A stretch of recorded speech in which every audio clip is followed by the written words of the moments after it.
Sometimes we have things to do, we are getting exhausted. Maybe we feel touched out. Maybe our nipples are getting really sore. So here's what my recommendations are if you feel like your baby is using you as a pacifier. Hey, Mama Bear. Welcome to the Breastfeeding with Confidence podcast. Do you dream of bonding with your baby through exclusive breastfeeding, but worry about breastfeeding pain or low milk supply? Maybe you're struggling with breastfeeding and no one seems to have any answers. I'm Jaimie, doula, international board certified lactation consultant, and mom of 5, and I have been where you are. After working through painful latches, milk supply worries, and postpartum depression, and supporting countless mothers through their breastfeeding journeys for over 8 years, I'm here to tell you breastfeeding doesn't have to be perfect to be positive. Each week, I'll share breastfeeding tips to help you prevent and overcome unexpected breastfeeding challenges so you can actually enjoy bonding with your baby. If you are ready to shut out the toxic whispers of the world, embrace your God-given intuition, and release your inner fierce mama bear, grab some coffee or your favorite herbal tea and let's dive in. Welcome to November. It is my favorite month of the year because it is my birthday month, but that's not until much later in the month. So I just like to claim the whole month as mine. And of course, everything gets chaotic because it's getting colder and we're ready for Thanksgiving and holidays and, all of the fun things, but it's busy.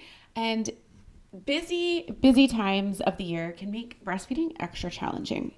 So today I am going to answer a few common questions that moms ask that might help you find a little bit of peace as you navigate this chaotic time of the year.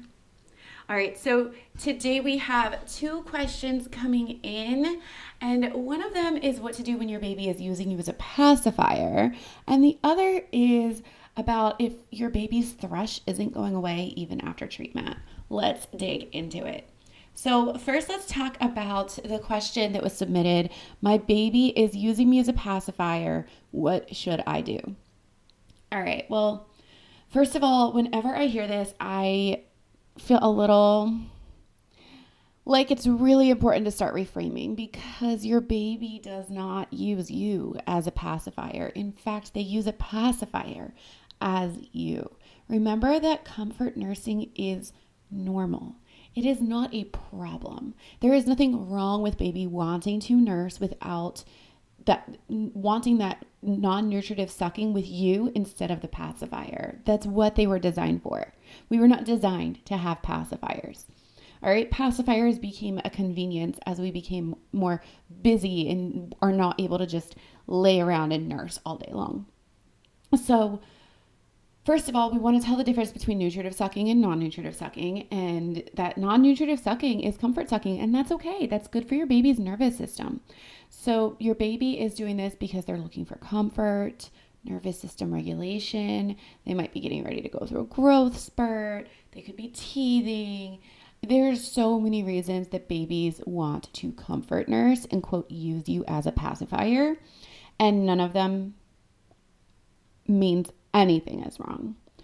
But it can be a little overwhelming sometimes. We have things to do. We are getting exhausted. Maybe we feel touched out. Maybe our nipples are getting really sore. So here's what my recommendations are if you feel like your baby is using you as a pacifier. First of all, the mindset shift is huge. But if you really are kind of hitting that limit where you're like, I've got things to do, first thing you can, or my nipples hurt, first thing is sometimes even if your baby has a good latch and they start doing that comfort sucking, your nipples can hurt because they kind of start to fall asleep and like fall off of the latch because they're like not really into it, but you take the breast out of their mouth and they're like, no. But then when they have it in their mouth, they're not really into it. And so they don't really latch well, and that can hurt. So that's a time where if that's kind of like the consistent thing, I would help your baby unlatch. See if you can very simply help them close their mouth, make sure they've got their tongue to the roof of their mouth and they're not laying there with an open mouth. Because sometimes that is we're getting so into like other airway issues, but if they're mouth breathing and they're wanting to comfort suck constantly, a lot of times that's more of a oral function issue than it is a needing to suckle all the time issue. And so they're trying to fill that oral cavity because they're not doing it with their tongue, so they try to use your breast to do it. Otherwise, you can use a pacifier. If you know your baby has been latching really well, like you can use a pacifier wisely, right? Baby wearing can be really great for this because you can kind of multitask and eventually they'll unlatch, but because they're still so close to you, they will be settled and calm and not necessarily want to suckle the whole time. So I love baby wearing as a tool when it feels like the baby just constantly wants me and wants to nurse, and I don't feel like I can do that. Using baby wearing and a pacifier in conjunction can be a good tool. It's important to kind of figure out, what the balance is and find that balance for you. You're not wrong because you don't want to be laying down nursing 24/7, but also don't feel like you can't. Don't feel like you are not being productive enough because your baby wants to nurse a lot. That does not mean you are not being productive. You are doing the most important work, even if it looks like you are not being productive with everything else. All right, moving on to the next question. My baby has white patches on her tongue, and the doctor said it was thrush, but it's not going away. All right, this one is a loaded topic. All right. Thrush is another term for a yeast infection, like an oral yeast infection, and it is commonly overdiagnosed and commonly misdiagnosed.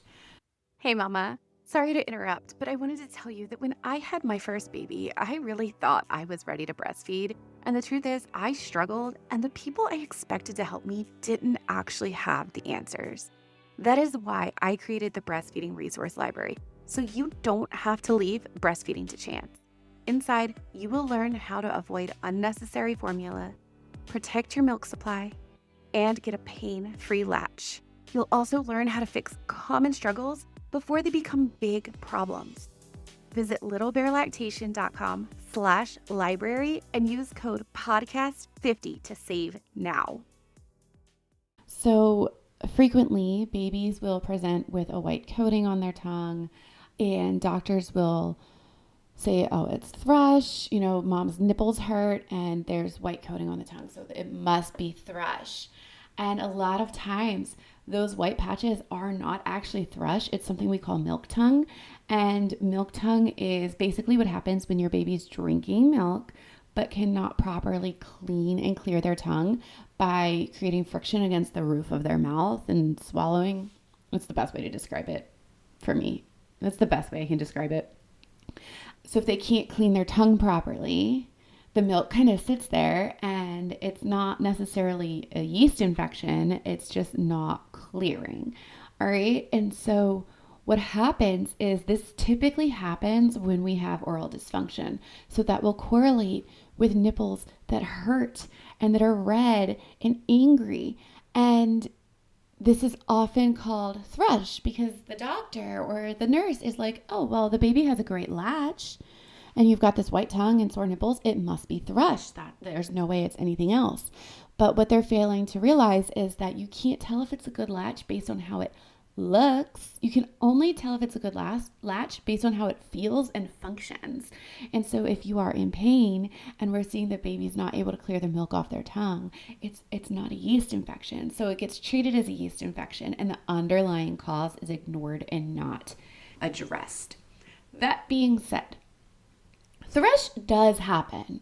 I think there are some lactation consultants out there that are so laser focused on thrush being overdiagnosed that they kind of pretend like it doesn't happen. And I have my third baby had thrush when she was 10 months old. And yes, it did pass to me. Some people will say it can't pass between mom and baby. Others will insist it does. In my experience, it absolutely did. And I could tell it was thrush. And the reason it was different was, one, we had worked through all our latching issues. Two, she did not have just a white coating on her tongue. She had little white speckles on the inside of her lips, the roof of her mouth. And my symptoms were extremely just very classic thrush or very classic yeast infection with a red rash that was shiny, and moist and it smelled like beer or bread. Like you could tell it was thrush. Absolutely, it was yeast. And so it is really important in those situations that we're treating both mom and baby. So if it's not going away, you do need to make sure that you are getting proper treatment for that. There are a lot of different things on the market. You might hear people say about gentian violet being a great treatment for thrush. It's natural. I had heard that and learned that a long time ago, and I know that is still circulating, and I definitely don't recommend using gentian violet. I personally used it and had a very bad experience with it. I had another family member personally use it and have a very bad experience. And evidence has come out that it's not necessarily effective and does carry some risks. So I do recommend trying to avoid gentian violet if that is something somebody recommends to you. At the end of the day, thrush tends to be more of a gut health and sugar intake issue over anything else. So if you are battling thrush, that is going to be one of the best places to start, is addressing sugar intake, reducing it significantly, increasing probiotic use, and really making sure that you are getting that microbiome under control, because that will get the thrush under control. So if you are one of these moms who is worried about thrush in your baby, or you are worried about comfort nursing or being used as a pacifier, I want you to know that these are common questions. You are not alone, and they are also not as end of the world as they might seem in the moment. And if you need help with it, I am here to help you. I offer 20-minute Q&A sessions where we can get some of your questions answered if they are basic questions. And if we find out that you need a little extra support, we can create a clear path forward to make sure you're getting the answers and support that you and your baby deserve, so that you can go on to achieve your breastfeeding goals. Visit littlebearlactation.com/support to book your visit today. All right, Mama Bear, that is a wrap for today. If this episode helped you feel a little more confident or a little more prepared for breastfeeding, can I ask you a quick favor? Go ahead and leave me a review. It helps other moms find this podcast and join us in this amazing community of fierce and confident Mama Bears. And hey, if you know a friend who could use some encouragement or real talk about pregnancy, breastfeeding, and all things motherhood, share this episode with her. You've got this, Mama Bear. Trust your instincts, stay fierce, and I'll catch you in the next episode.